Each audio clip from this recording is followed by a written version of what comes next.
और रमज़ानुल मुबारक में जो ज़रूरत है, ज़रूरतमंद लोग हैं, उनकी मदद करो रमज़ान से पहले, ताकि वो भी अपने घर में इफ्तार का, रमज़ानुल मुबारक का एहतमाम कर सके। कसरत से इस्तग़फ़ार पढ़ते रहो। अल्लाह तबारक व तआला इन चंद कलमात पर जो कुछ भी पेश किया उसे कबूल फरमाए, और मेरे बोलने सुनने सुना कोई गलती हुई हो मौला उसे माफ़ फरमाए। मैं ये कहता हूँ कि आप 10:30 11 बजे मैक दो, 2 बजे तक स्टेज पर बैठाओ, मैं बैठने को तैयार हूँ, मैं जाने वाला नहीं हूँ, लेकिन सही वक्त पर दो, क्योंकि इतनी सारी औरतें माशाल्लाह जमा है, इतने सारे मर्द जमा है, ताकि ये जाने हमें हुजूर से करीब कैसे होना है, हमें दीन में मुकम्मल कैसे होना है। एक बात मैं अर्ज करता हूं, अगर आपको समझ में आए तो एहसास करना। इतना मैं कहता हूं कि नाते पाक सुनना, सुन के झूमना, ये हमारी रूह खुश होती है, हमारा वजूद खुश होता है, क्योंकि हम अपने आका की शान सुन रहे हैं। लेकिन बयानात के सुनने से तुम्हारी नस्लों को सुकून मिलता है, तुम्हारी नस्लों को सुकून मिलता है, तुम्हारी आने वाली जनरेशन को सुकून मिलता है। नात सुन करके तुम झूमते हो, तकरीर सुन करके आने वाली नस्लें झूमने वाली होती है। सुभान अल्लाह, माशाअल्लाह। जो आज तुम्हारे अंदर जो इश्तियाक है, जो आज तुम बैठे हो, ये किसकी बरकत है? ये उन उलमा के खिताबात की बरकत है कि जिनके खिताबत के जोर में आज तक तुम्हारे अंदर हरारत ईमानी को बेदार रखा है। मेरे प्यारो, 2 बजे 1 बजे के बाद आदमी क्या अपनी बात रख सकता है? आज इतने सुलगते हुए माहौल है, बेशुमार हमारी कौम की बच्चियां गैरों के साथ भाग रही हैं। आज की रात सिर्फ हमें सुन के झूम के नहीं गुजारनी चाहिए।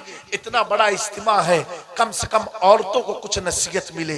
जिन औरतों ने अपनी दुनिया को समझा यही मेरी आखिरत है, यही मेरा सब कुछ है, मेरी कौम की बच्चियों, मेरे नबी के कलमा पढ़ने वालियों, सुनो, अगर यही सब कुछ होता तो अल्लाह मौत को कायम ना करता, अल्लाह कब्र को ना बनाता, अल्लाह हश्र के मैदान को बर्पा ना करता, अल्लाह क़यामत का दिन ना लाता, बल्कि यही दुनिया तेरे लिए सब कुछ बना देता। सुनो, अगर औरतें अपनी इस ठंडक भरी रात में भी प्यारे आका सल्लल्लाहु अलैहि वसल्लम का कौल है, मफहूम की रोशनी में अर्ज करता हूँ, अगर शोहर के बगैर कहे भी औरत अपने शोहर का कदम दबाती है तो अल्लाह ताला उसे निफल नमाज पढ़ने का सवाब अता फरमाता है। सुभान अल्लाह, माशाअल्लाह, माशाअल्लाह, बहुत खूब, बहुत खूब, सुभान अल्लाह, सुभान अल्लाह। ये दुनिया पाबरी की लालच दिखा करके तुम सब बराबर हो, ये औरतों तुम्हें मजरूह किया जा रहा है, तुम्हें बेवकूफ बनाया जा रहा है। आज हमारे मुल्क के हिंदुस्तान में 3 साल में 13 लाख बच्चियां लापता हुई है, 13 लाख बच्चियां लापता हुई है। मैं उन माँ बाप से पूछना चाहता हूँ, ये बच्चियां गई तो कहाँ गई? इन्हें कौन लेकर के चला गया? पता क्या चलेगा? जिन घरों में दीन नहीं था, जिन घरों में खातूने जन्नत की तालीमात नहीं थी, जिन घरों में सैयदा बीबी ज़ैनब के पर्दे का तसव्वुर न था, उन घरों की बच्चियों को कोई भी फुसला के लेके चला जा सकता है। लेकिन मैं ये कह सकता हूँ, अगर जिन बच्चियों के दिल में सैयदा फातिमातुज़ ज़हरा की मोहब्बत होगी, जिसके दिल में नबी पाक की मोहब्बत होगी, कब्र का खौफ होगा, आखिरत का ख्याल होगा, वो बच्चियां मरना तो पसंद करेगी, गैरों के साथ हाथ मिलाना पसंद। बेशक, सुभान अल्लाह। नारे तकबीर, नारे रिसालत, नारे गौसियत, मसलके आला हजरत शहजादा आली रसूल, जश्न दस्तार बंदी। सुभान अल्लाह, बहुत अच्छा पैगाम पेश किया, बहुत अच्छा पैगाम है। बड़ा अफसोस का मकाम है, बच्चियां कह दे अम्मा अब्बा से कि अब्बा तुम नहीं जानते हो, जमाना बहुत आगे चला गया। जमाना आगे नहीं जा रहा है, जमाना कयामत के करीब जा रहा है, जमाना कयामत के करीब जा रहा है। अगर तुमने अपनी बच्चियों को ये सोच के बढ़ाया। एक बात से मैं इत्तेफाक जो नहीं रखता हूं वो अर्ज करता हूं, अगर बुरा लगे तो बुरा लगता रहे, लेकिन जो हक है उसे मैं छुपाऊंगा नहीं। मैं अक्सर कहता हूं, मेरी भी अल्लाह ने 2 बच्चियां दिया है कि मैं अपनी बच्ची को उस हद तक पढ़ाऊंगा, उस हद तक पढ़ाऊंगा जिस हद तक शरीयत हमें इजाजत देती है, जिस हद तक शरीयत हमें इजाजत देती है। क्योंकि सुनो, मुझे अपनी बच्ची को कहीं की नौकरी नहीं करानी है, किसी ऑफिस में नहीं बैठाना है, किसी बैंक में नहीं बैठाना है। मैं इसके खिलाफ हूं। अल्लाह ने औरतों को कमाने का जरिया नहीं बनाया है, मर्दों को कमाने का जरिया बनाया है। औरतों तो वो औरतें नाकिसुल अक्ल है, वो औरतें बेवकूफ हैं जो समझती है हम भी नौकरी कर ले। अरे तुम नौकरी के लिए नहीं आई हो, तुम्हें तो अल्लाह ने रानी बना करके भेजा है। जो मलिका होती है, जो रानी होती है, वो नौकरी नहीं करती है, उनका शौहर नौकरी करके अपनी बीवी का पेट भरता है। बेशक बेशक, बहुत खूब, माशाल्लाह, अच्छा पैगाम, अच्छा पैगाम, बहुत अच्छा पैगाम के नाम पर, इसी नौकरी के नाम पर। या रसूल अल्लाह, जिंदाबाद जिंदाबाद, बहुत अच्छा पैगाम, जिंदाबाद अल्लाह, बहुत अच्छा पैगाम। इसी नौकरी के नाम पर कितनी बच्चियों की इज्जत के साथ खिलवाड़ होता है, इन्हीं नौकरी के नाम पर। अगर आपको यकीन नहीं आएगा, आप जाओ यूट्यूब पर सर्च करो, जितने भी बॉलीवुड की हीरोइनें हैं, एक्ट्रेस है, या जो भी मॉडलिंग लाइन में है, उनके इंटरव्यू को सुनो, उनके इंटरव्यू को सुनो। उनको चमक उस वक्त मिलती है जब उनके जिस्म का सौदा हो जाता है, उनके खुद के बयानात हैं। मेरे प्यारो, ऐसी चमक की क्या हाजत है, ऐसी इज्जत की क्या जरूरत है, जिस इज्जत में तुम अपनी जिंदगी का, अपनी इस्मत का, अपनी आबरू का सौदा कर लो। अरे अगर करना ही था तो मुस्तफा की गुलामी में आके कर लो, आके कर लो।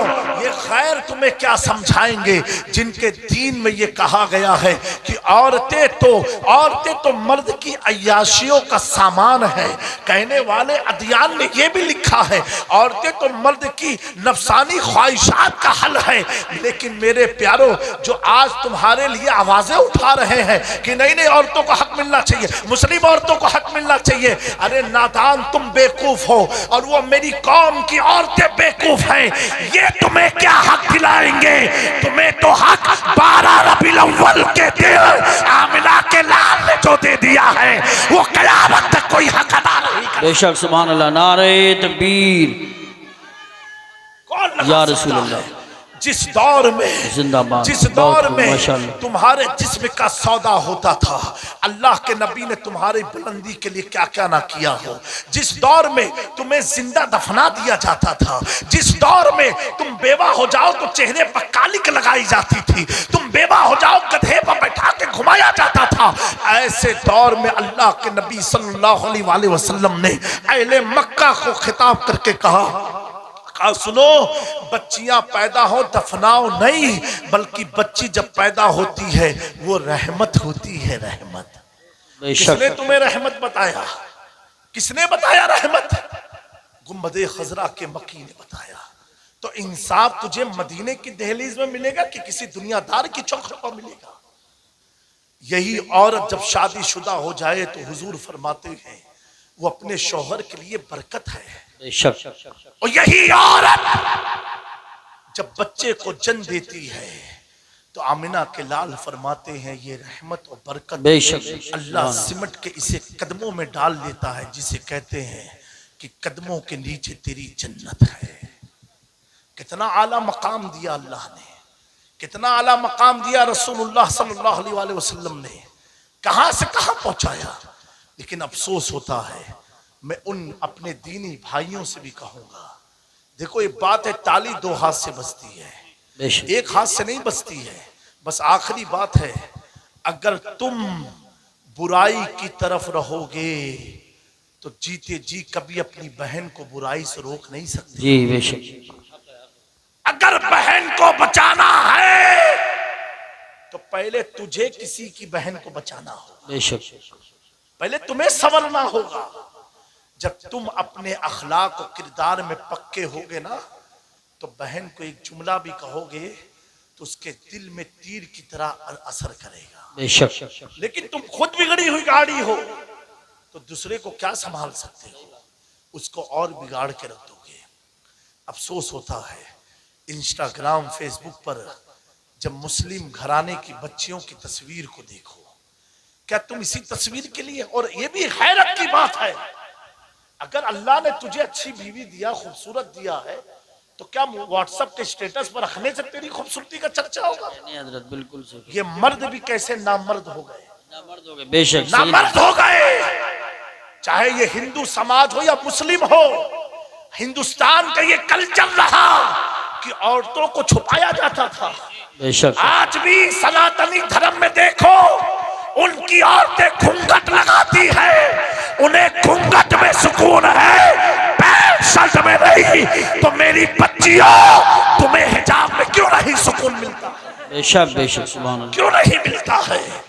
आज वो चोटी रखने में उन्हें शर्म नहीं है और तुम्हें दाढ़ी रखने में शर्म आती है।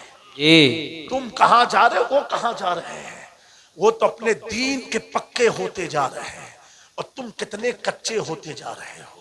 उन्हें एक चोटी रखने में भी शर्म नहीं आती है।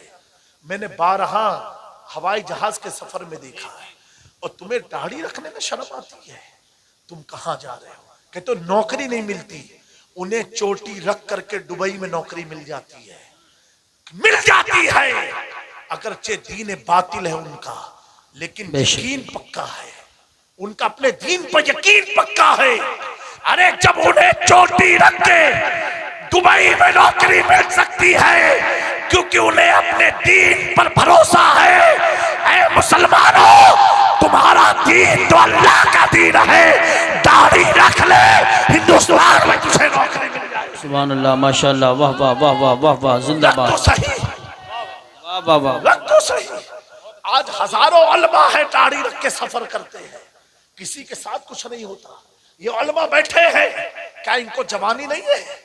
क्या इन्हें शादी नहीं करनी है? तुमसे अच्छी बीवी इनको मिलने वाली है, क्योंकि जो दाढ़ी वालों के पास बीवियां आती हैं वो इस्तेमाल की हुई नहीं होती है, वो पाकीज़ा आती है, उम्दा अखलाक वाली आती है। बिल्कुल सही। ये कुरान का फैसला है, तुम जैसे हो ऐसी तुम्हें औरत मिलने वाली। जी बेशक। अगर तुम चाहते हो कि तुम्हारी औरत पारसा हो, नेक हो, तो तेरी चाहत से कुछ नहीं होने वाला, तुझे नेक बनना पड़ेगा। क्या कहने, वाह वाह। अगर तू नेक हो गया तो खुदा का कुरान कहता है, वत्तय्यबातु लित्तय्यबीना, जो पाक मर्द है उनके लिए अल्लाह ने पाकीज़ा औरत रख दिया। सुभान अल्लाह। नारे तकबीर, नारे रिसालत, नारे गौसियत, मसलकी आला हजरत उलमाए अहले सुन्नत। बहुत खूब। मेरे कौम के लोगों, ये एक दर्द है, इसे आप समझो, समझो, और नहीं समझे अगर तो ये आकर के मत रोना कि पीर साहब कोई ताबीज बना दो कि मेरी बच्ची आ जाए। फला दरगाह पर मन्नत चढ़ाने मत जाना, अगर जाओगे ना तो वो वली के जलाल से तुम तबाह और बर्बाद हो जाओगे, क्योंकि वक्त बड़ा नाजुक है। इस वक्त को अगर तुमने संभाला नहीं, आने वाला दौर बड़ा ही पुरअशोभ दौर है, आने वाला दौर बहुत खतरनाक दौर है।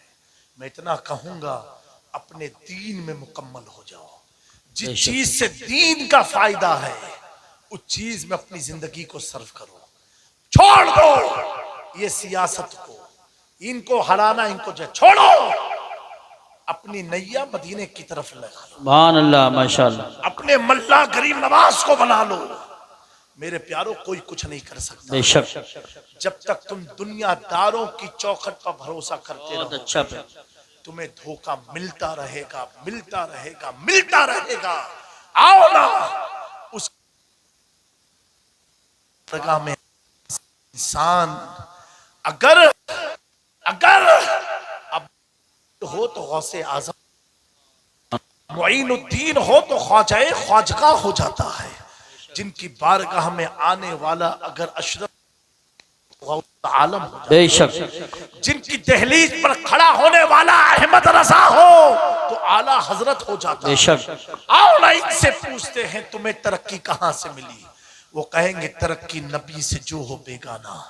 उसे दिल से जुदा कर दे। बेशक पिदर मादर बिरादर जान माल उन पर फिदा कर दे। ए मेरी कौम की बच्चियों, मेरे इन जुमले को बुरा मत मानना, लेकिन सोचना, गौर करना। चंद साल पहले की बात है, एक मुस्कान नाम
सिद्क दिल से तौबा करें और अपने घर पर, अपनी बहन पर, अपनी बीवी पर, अपने बच्चों पर तवज्जो रखें, आंख लगा के रखें।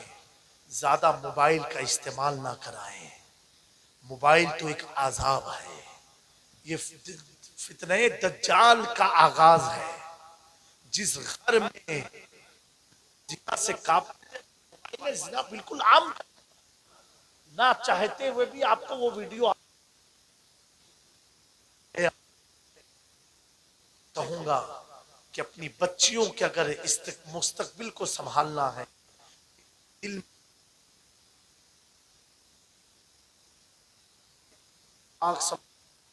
सीरत के बारे में बताओ।